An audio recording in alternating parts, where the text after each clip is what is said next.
দেশ বাঁচাতে ভারত থেকে সুতা আমদানিতে নিষেধাজ্ঞা দিল বাংলাদেশ। দেশি মিল, দেশি শ্রমিকদের পাশে দাঁড়ানোর সাহসী সিদ্ধান্ত। অনেক দেরিতে হলেও বাংলাদেশ এবার বুঝে গেছে নিজের ঘরের ইন্ডাস্ট্রি বাঁচাতে হলে বাইরের উপর নির্ভরতা কমাতে হবে। বাংলাদেশকে ইচ্ছে মতো ব্যবহার করার দিন শেষ। হাসিনাকে ভারতে রাখতে গিয়ে মোদী নিজের উপর চাপ বাড়াচ্ছে। তিনি চেয়েছিলেন বিশ্বের বড় নেতা হতে, কিন্তু দক্ষিণ এশিয়ায় প্রফেসর ইউনূসের সামনে তিনি ছোট নেতা হিসেবে আবির্ভূত হচ্ছেন। বাংলাদেশ আর প্রফেসর ইউনূসকে কিছুতেই থামানো যাচ্ছে না। বয়স তার 85 ছুঁই ছুঁই, তবুও যেন কোনোভাবেই থামানো যাচ্ছে না তাকে। যতদিন যাচ্ছে ততই খ্যাতি, সম্মান আর স্বীকৃতির তালিকা বড় করছেন ডক্টর মোহাম্মদ ইউনূস। জুনের মধ্যে ডক্টর মোহাম্মদ ইউনূস বিরাট ঘটনা ঘটিয়ে দিয়ে বাংলাদেশের রাজনীতির দৃশ্যপট পাল্টে দিবেন। কঠিন ঘোষণা প্রফেসর ইউনূসের। পাকিস্তানের পররাষ্ট্র সচিব এখন বাংলাদেশে, আবার এই মাসেই শেষের দিকে আসছেন পাকিস্তানের পররাষ্ট্রমন্ত্রী। দুই দেশের মধ্যে সম্পর্কের এই যে অগ্রগতির একটি পরিস্থিতি তৈরি হয়েছে, সেই অবস্থায় খবর হচ্ছে বাংলাদেশের সঙ্গে বাণিজ্য যুদ্ধে জড়াতে চায় না ভারত। প্রতিবেশী দেশের কিছু ঘটনার কারণে ট্রান্সশিপমেন্ট সুবিধা বন্ধ করা হয়েছে বলে জানিয়েছে ভারতীয় পররাষ্ট্র মন্ত্রণালয়।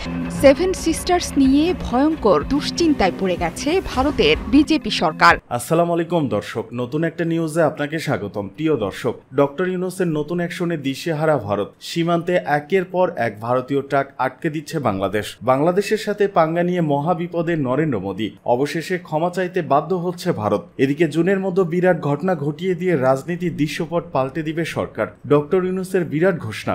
ডক্টর ইউনূসের নতুন অ্যাকশনে ভারতের পাগল প্রায় অবস্থা। ইউনূসের বিরাট ঘোষণা। জুনের মধ্যে বিরাট ঘটনা ঘটিয়ে দিয়ে রাজনীতির দৃশ্যপট পাল্টে যাবার ঘটনা ও প্রেক্ষাপট নিয়ে করা আমাদের আজকের ভিডিওটি অত্যন্ত গুরুত্বপূর্ণ। ভিডিওটি শুরু থেকে শেষ পর্যন্ত ধৈর্য সহকারে দেখে একটি লাইক দিয়ে সবাইকে শেয়ার করে দিন। আমাদের চ্যানেলে নতুন হলে চ্যানেলটি সাবস্ক্রাইব করে পাশে থাকা বেল আইকনে ক্লিক করে রাখুন। আমাদের ভিডিওটি আপনি বাংলাদেশের কোন জেলায় বসে দেখছেন বা শুনছেন সেটি অবশ্যই কমেন্ট বক্সে কমেন্ট করে জানিয়ে দিতে ভুলবেন না। দেশ বাঁচাতে ভারত থেকে সুতা আমদানিতে নিষেধাজ্ঞা দিল বাংলাদেশ। দেশি মিল, দেশি শ্রমিকদের পাশে দাঁড়ানোর সাহসী সিদ্ধান্ত। অনেক দেরিতে হলেও বাংলাদেশ এবার বুঝে গেছে নিজের ঘরের ইন্ডাস্ট্রি বাঁচাতে হলে বাইরের উপর নির্ভরতা কমাতে হবে। বিশেষ করে যখন সেই বাইরের দেশ দিনের পর দিন আমাদের বাজারে ঢুকে পড়ছে সস্তা পণ্য দিয়ে, তখন চুপ করে থাকলে সেটা আত্মঘাতী হয়। তাই এবার ভারত থেকে সুতা আমদানি বন্ধের সিদ্ধান্ত নিছক এক কাগজে কলমের ঘোষণায় না, এটা বাংলাদেশের গার্মেন্টস খাত, লাখো শ্রমিক আর দেশি উদ্যোক্তাদের পক্ষে দাঁড়ানোর একটা সাহসী সিদ্ধান্ত। অনেক বছর ধরে ভারতীয় সুতা অল্প দামে আমাদের বাজারে ঢুকেছে, এতটাই সস্তায় যেটা দিয়ে আমাদের নিজের কারখানা চালানোই সম্ভব হতো না। লোকসান গুনতে গুনতে অনেক মিল বন্ধ হয়ে গেছে, হাজার হাজার শ্রমিক বেকার হয়ে রাস্তায় নেমেছে, অথচ তখন কেউ গায়ে মাখেনি। আগের সরকারগুলো শুধু হাত গুটিয়ে বসে থেকেছে, কারণ তারা ভাবতো প্রতিবেশীর কথা বলা মানেই বন্ধুত্ব আর বাস্তবতা নিয়ে ভাবা মানে ঝুঁকি নেওয়া। কিন্তু এবার সেই ভাবনার জায়গায় পরিবর্তন এসেছে। ডক্টর ইউনূসের নেতৃত্বে যে সরকার এখন আছে তারা অন্তত বুঝতে পারছে দেশ চালাতে হলে আগে নিজের লোককে দেখতে হয়। এই নিষেধাজ্ঞা মানে দেশের ভিতরে ঘরের চাকা ঘোরানোর সুযোগ তৈরি হওয়া। আমাদের দেশের শত শত স্পিনিং মিল আছে যেগুলো অল্প কিছু সুবিধা পেলেই আন্তর্জাতিক মানের সুতা তৈরি করতে পারে, কিন্তু বাইরে থেকে যখন অতিরিক্ত সস্তায় সুতা ঢুকছে তখন তারা কোনোভাবেই টিকতে পারছে না।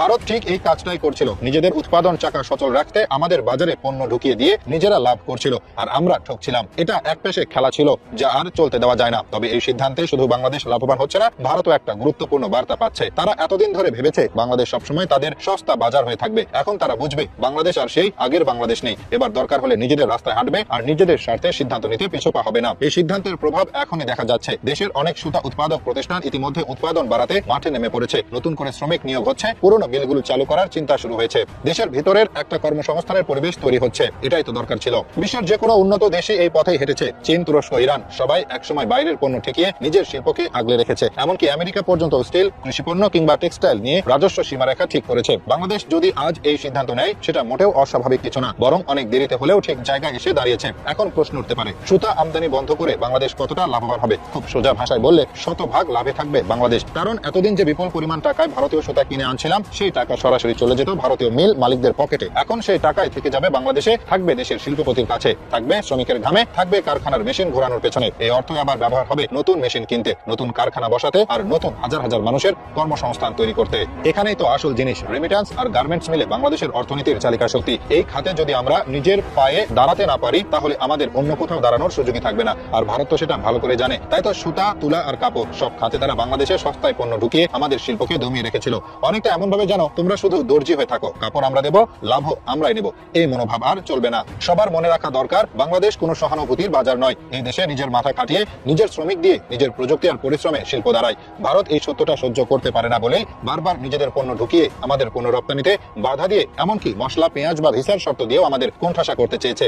এই সুতা ইস্যু আসলে সেই সব কিছুরই জবাব। আগের সরকাররা যেভাবে ভারতকে বন্ধু বানিয়ে মাথার উপরে বসিয়ে রেখেছিল, এখনকার সরকার ঠিক সেই জায়গা থেকে নেমে এসে বলেছে বন্ধুত্ব একতরফা হলে সেটা আর বন্ধুত্ব থাকে না, সেটা ঠকানো। আর তাই দেশের স্বার্থে এই নিষেধাজ্ঞা পুরোপুরি যুক্তিযুক্ত। এই নিষেধাজ্ঞার সবচেয়ে বড় উপকার যাদের জন্য, তারা হলো দেশের গার্মেন্টস কারখানার সঙ্গে জড়িত লাখো শ্রমিক, ক্ষুদ্র ও মাঝারি উদ্যোক্তা এবং স্থানীয় সুতা উৎপাদনকারীরা। এতদিন তারা কষ্ট করে ঋণ নিয়ে কারখানা চালাতো, কিন্তু বাজারে ভারতীয় সস্তা সুতা ঢুকে পড়লে সব হিসাব গড়বড় হয়ে যেত। নিজেরাই পণ্য উৎপাদন করে অথচ লাভ যেত অন্য দেশের হাতে। এখন সেই চক্র ভাঙা শুরু হয়েছে। সুতা শুধু দিল্লির রাইসিনা হিলের এক নির্জন কক্ষ, টেবিল ল্যাম্পের ক্ষীণ আলো পড়েছে। নরেন্দ্র মোদী নিঃশব্দে বসে, তার কপালে চিন্তার গভীর ভাঁজ। টেবিলে ছড়ানো বাংলাদেশের মানচিত্র, গোয়েন্দা ফাইল আর ভারতীয় গণমাধ্যমের শিরোনাম। তার মাথায় একটাই প্রশ্ন ঘুরছে, কিভাবে সবকিছু হাতের মুঠো থেকে পিছলে গেল?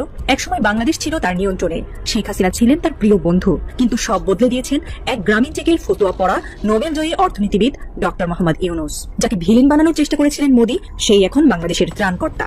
আর ভারতে ইউনূসের প্রশংসায় মুখর মোদী বিরোধীরা। শীতাতপ নিয়ন্ত্রিত কক্ষেও মোদীর কপালে চিকন ঘাম জমছে। হাজার কোটি রুপির পরিকল্পনা কি জলে গেল?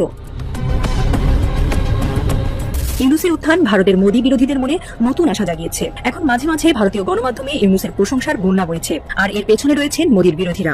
কংগ্রেস নেতা শশী থারুর পররাষ্ট্র বিষয়ক সংসদীয় কমিটির সভাপতি ইউনূসের পক্ষে সোচ্চার। তিনি বলেছেন, ইউনূস একজন আন্তর্জাতিক ব্যক্তিত্ব, তার সরকারের সঙ্গে ভারতের কাজ করা উচিত জনগণের কল্যাণের জন্য। থারুরের এই বক্তব্য মোদীর কূটনৈতিক ভুল ধরিয়ে দিয়েছে, যিনি প্রথমে ইউনূসের সঙ্গে বৈঠক এড়িয়েছিলেন। ভারতের প্রভাবশালী ব্যবসায়ী নারায়ণ মূর্তি, ইনফোসিসের প্রতিষ্ঠাতা এবং ঋষি সুনাকের শ্বশুর, দ্য প্রিন্টে ইউনূসের প্রশংসায় নিবন্ধ লিখেছেন। তিনি বলেন, ইউনূসের ক্ষুদ্র ঋণ মডেল বিশ্ব অর্থনীতিতে বিপ্লব এনেছে। তার সামাজিক ব্যবসা মডেল ভারতের জন্য কার্যকর। বিজেপি সরকারের উচিত তার সঙ্গে সহযোগিতা করা। মূর্তির এই আহ্বান মোদীর জন্য চাপ সৃষ্টি করেছে, কারণ তার প্রভাব উপেক্ষা করা অসম্ভব। ভারতের বিরোধী দল কংগ্রেস, তৃণমূল কংগ্রেস, বামপন্থীরা বাংলাদেশের গণ অভ্যুত্থান নিয়ে গবেষণা করছে। তারা বিশ্লেষণ করছে কিভাবে ছাত্র জনতা হাসিনার মতো শক্তিশালী শাসককে হটিয়েছে। ভারতে বিশ্ববিদ্যালয়ের ছাত্র সংগঠনগুলো এই নিয়ে স্টাডি সার্কেল করছে।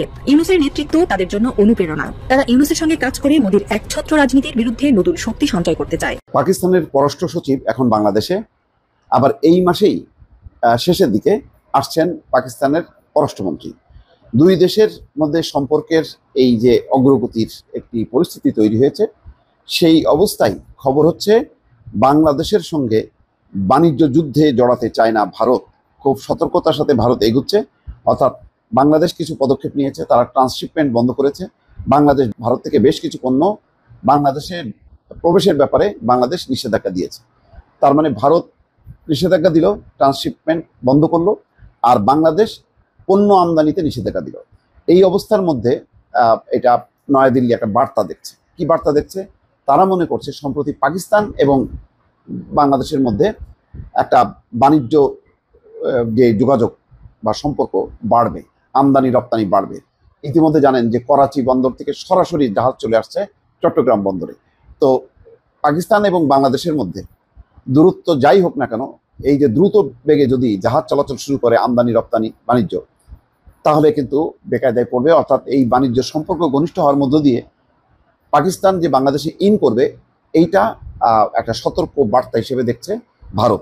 সেই কারণেই বাংলাদেশের সঙ্গে কোনো বাণিজ্য যুদ্ধে যেতে চায় না, এমন একটি খবর দিয়েছে ভারতের সংবাদ মাধ্যম টাইমস অফ ইন্ডিয়া। প্রতিবেদনে বলা হচ্ছে, বাংলাদেশের পক্ষ থেকে ভারতের সঙ্গে স্থল সীমান্ত দিয়ে সুতা আমদানিতে নিষেধাজ্ঞা জারি করা হয়েছে। তবে স্থল সীমান্ত দিয়ে মানে জাহাজে করে আসতে হবে, অর্থাৎ স্থল সীমান্ত দিয়ে যে ফাঁকিবাজি কর্মকাণ্ড করা হতো, অল্প সুতার জায়গায় বিপুল পরিমাণ সুতা ঢুকাই দেওয়া হতো, যেটা পরীক্ষা নিরীক্ষা করা যেত না, সেইটা বন্ধ করার জন্য স্থলপথে সুতা আমদানি বন্ধ করে দিয়েছে। এতে ভারতীয় ব্যবসায়ীরা ক্ষতিগ্রস্ত হবে নিঃসন্দেহে। বাংলাদেশকে দেওয়া 2020 সালে ট্রান্সশিপমেন্ট সুবিধা প্রত্যাহার করা হয়েছে শুধু ভারতীয় বন্দর এবং বিমানবন্দরগুলো ভিড় কমানোর জন্য, এটা ভারত বলছে। ভারত স্পষ্টভাবে জানিয়েছে এই পদক্ষেপের ফলে বাংলাদেশ থেকে নেপাল ও ভুটানের উদ্দেশ্যে ভারতের ভূখণ্ড দিয়ে যে রপ্তানি চলে তা কোনোভাবেই প্রভাবিত হবে না। এবং সম্প্রতি যে ভারতের প্রধানমন্ত্রী নরেন্দ্র মোদী এবং বাংলাদেশ অন্তর্বর্তী সরকার ইউনূসের যে বৈঠক হয়েছে, সেই বৈঠকটা যে খুবই ফর্মাল ছিল, মানে খুব সৌহার্দ্যপূর্ণ ছিল, সেটা বলা যাবে না। সেখানে বেশ কিছু পাল্টাপাল্টি কথাবার্তা হয়েছে, এতে সম্পর্ক খুব ভালো হবে তার ইঙ্গিত দেয় না। তারপর পরই দেখা গেল ট্রান্সশিপমেন্ট সুবিধাটা বন্ধ করা। আচ্ছা, বাংলাদেশের রপ্তানিকারকরা ইতিমধ্যে সরকারকে সতর্ক করে বলেছে ভারত থেকে সুতা আমদানি বন্ধ করা হলে তার দেশের তৈরি পোশাক খাতের জন্য আত্মঘাতী সিদ্ধান্ত হবে। এই সময় বাংলাদেশ যখন ভারতের সঙ্গে বাণিজ্যে কঠোরতা দেখাচ্ছে, তখন আবার পাকিস্তানের সঙ্গে সরাসরি বাণিজ্যিক সম্পর্ক পুনরায় শুরু করেছে ঢাকা। ফেব্রুয়ারিতে পাকিস্তান ট্রেডিং কর্পোরেশন থেকে 50,000 টন চাল কিনতে সম্মত হয়েছে বাংলাদেশ। এদিকে বাংলাদেশে ক্রমবর্ধমান উগ্রপন্থার খবরের মাঝে পাকিস্তানের সঙ্গে ঢাকার ঘনিষ্ঠতা নতুন করে উদ্বেগ তৈরি করেছে ভারতের জন্য। ইসলামাবাদকে ভারত বরাবরই বৈশ্বিক সন্ত্রাসবাদের উৎস হিসেবে দেখে আসছে। জানা গেছে পাকিস্তান বাংলাদেশে তাদের রপ্তানি বাজার সম্প্রসারণের চেষ্টা করছে। কয়েক দশক পর পাকিস্তান ও বাংলাদেশের মধ্যে উচ্চ পর্যায়ের কূটনৈতিক সম্পর্ক আবার সচল হয়েছে। পাকিস্তানের পররাষ্ট্র সচিব আমনা বালুচ সম্প্রতি ঢাকা সফরে আসছেন এবং পররাষ্ট্রমন্ত্রী ইশাক দার আগামী সপ্তাহে আসবেন। এইসব অবস্থার মধ্যে ভারত বাংলাদেশের সঙ্গে বাণিজ্য যুদ্ধ জড়াতে চাচ্ছে না, সতর্কতার সাথে পরিস্থিতি বুঝে তারা পদক্ষেপ নেবে, এমনটাই খবর ভারতীয় গণমাধ্যম। দর্শক, জুনের মধ্যে ডক্টর মোহাম্মদ ইউনূস বিরাট ঘটনা ঘটিয়ে দিয়ে বাংলাদেশের রাজনীতির দৃশ্যপট পাল্টে দিবেন, কঠিন ঘোষণা প্রফেসর ইউনূসের। দর্শক, এই আলোচনাটা বুঝতে হলে প্রথমে একটু ব্যাকগ্রাউন্ড আলোচনা করতে হবে। বাংলাদেশের রাজনীতির সংকট, নতুন সমীকরণ, এগুলোর নেপথ্যে কিন্তু এখনো ভারত। এই যে দেখেন, ইন্টারিম গভর্নমেন্ট তো কখনো ইলেক্টেড হয় না, ইন্টারিম গভর্নমেন্ট এর বৈধতা থাকে অন্যভাবে। তাই সেই ইন্টারিম গভর্নমেন্টকে বিএনপি বলছে তারা প্রত্যেকদিন স্মরণ করিয়ে দিবে তারা অনির্বাচিত। বিএনপি কিভাবে এই ফালতু কথাটা বলে, কথাটা কতটা ফালতু এটা বুঝতে হলে আপনাকে একটা উদাহরণ দিই। উদাহরণটা হচ্ছে, আপনার একটা ষাঁড় গরু আছে, বলদ গরু। তা আপনি বলেন যে এই বলদ গরুর দুধ হয় না কেন, বাচ্চা হয় না কেন? এটা যেরকম ফালতু প্রশ্ন, এরকম ডক্টর ইউনূস সরকার অনির্বাচিত সরকার এই কথা বলাটা সেরকম ফালতু প্রশ্ন। কারণ ইন্টারিম গভর্নমেন্ট তো নির্বাচিত হয় না ভাই, এটা আপনি কেন বোঝেন না?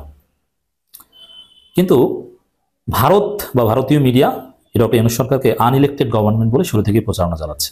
তো বিএনপি এখন ভারতের ওই টার্ম ধার করে ডক্টর ইউনূসের সমালোচনা করছে।